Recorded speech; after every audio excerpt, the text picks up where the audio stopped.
EVM खुलने से पहले बयानबाजियों का सिलसिला जारी है।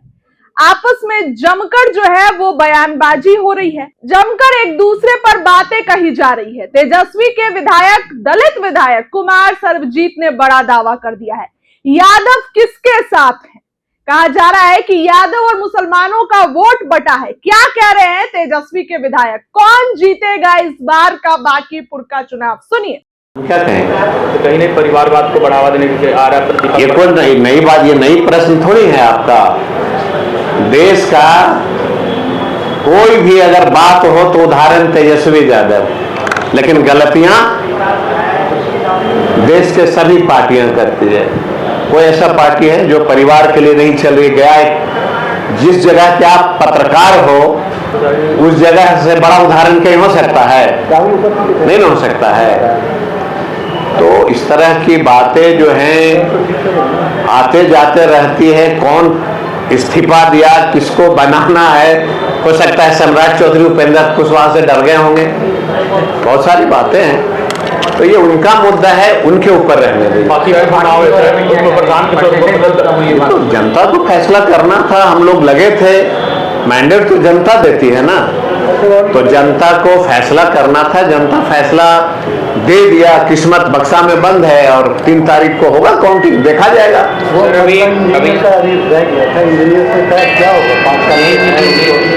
यही तो मैंने कहा, ये मुद्दा अभी का नहीं है। ये मुद्दा लगातार चल रहा है कि ये बिजली मिस्त्री को गाली देना।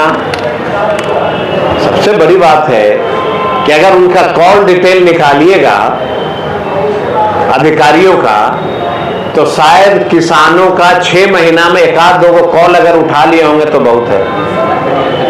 सर, विधानसभा के मानसून सत्र में आपने किसानों की विभिन्न समस्याओं को भी रखा था। अच्छा, मैंने क्या गलत कहा था? मैंने यही कहा था कि सुखाड़ घोषित कर दो, गरीब को डीजल सब्सिडी दे दो। सर, इस विषय तो सरकार किसान के प्रति गंभीर नहीं है, तो किसान को सोचना न पड़ेगा। किसान खाली जादवे हैं। सर, इस बिंदु पर आपकी बात कृषि मंत्री से कुछ हुई थी जी? क्या कहा था सर? अच्छा, वो सब्जी वाले पे हुआ था।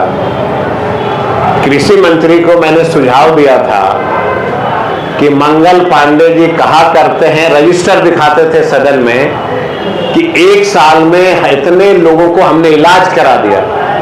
तो मैंने पूछा विजय चौधरी जी से कि मंगल पांडे जी का वह भाषण मुझे याद है, लेकिन ये लंबी लाइनें क्यों लग रही हैं? इसका जवाब कृषि मंत्री को देना था।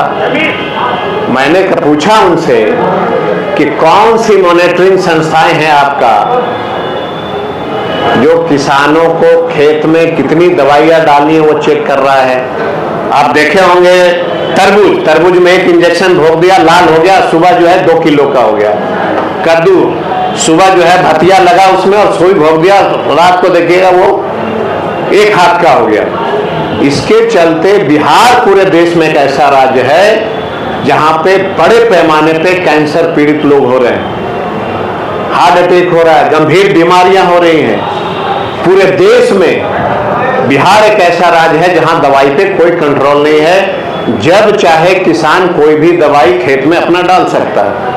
इसलिए मैं जब कृषि मंत्री था, मैंने एक कृषि क्लिनिक करके मैंने लाया था और मैंने कहा था कि ये कृषि क्लिनिक में एग्रीकल्चर के डॉक्टर, मतलब एग्रीकल्चर के स्टूडेंट हर प्रखंड में बैठेंगे और किसानों को तय करेंगे कि आपको कद्दू में कितना दवा डालना है, आलू में झुलसा लगा तो कितना दवा डालना है। लेकिन सरकार को अच्छी चीज तो पसंद नहीं,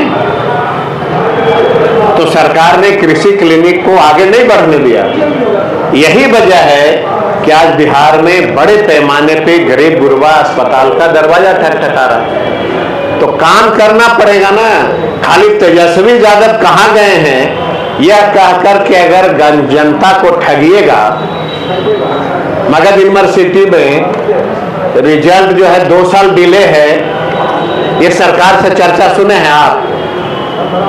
समय पे बच्चों का एडमिशन नहीं होता, ये चर्चा सुने हैं आप? बिहार के 48,000 स्कूलों में टॉयलेट नहीं है, पानी पीने का नहीं है, ये सरकार से आपने चर्चा नहीं सुना।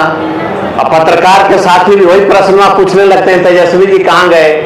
अरे यह भी पूछना चाहिए कि 48,000 चापाकल नहीं है, 48,000 शौचालय नहीं है। ये प्रश्न उठाने से, और नहीं तो याद रखिएगा देश का युवा धीरे धीरे जाग रहा है। 48,000 स्कूल में टॉयलेट नहीं रहेगा तो बेटे और बेटियां सड़क पे उतरेंगी। मगध यूनिवर्सिटी में अगर समय पे परीक्षा नहीं होगा तो बच्चे आंदोलन करेंगे कि नहीं करेंगे? हाँ बिल्कुल, आप सही कह रहे हैं कि पीरियड से ज्यादा लीक करता है उन्हीं पेपर। बिल्कुल। या ऐसे एक बेटिया ने कहा था कि नहीं, उन्हीं बच्चों, कितनी अच्छी बेटिया ने कहा था, ये आप जो है इसको आप अदरवाइज खराब लहजे में नहीं लीजिए। उन्होंने कहा कि पैड जितना लीक नहीं करता उससे ज्यादा देश में पेपर लीक करता है। कितनी गंभीर बात उन्होंने रखा था, ये जरा आप समझिए, कल्पना करिए। और अभी मैं देख रहा हूं कि किन लड़कियों ने क्या क्या कहा था।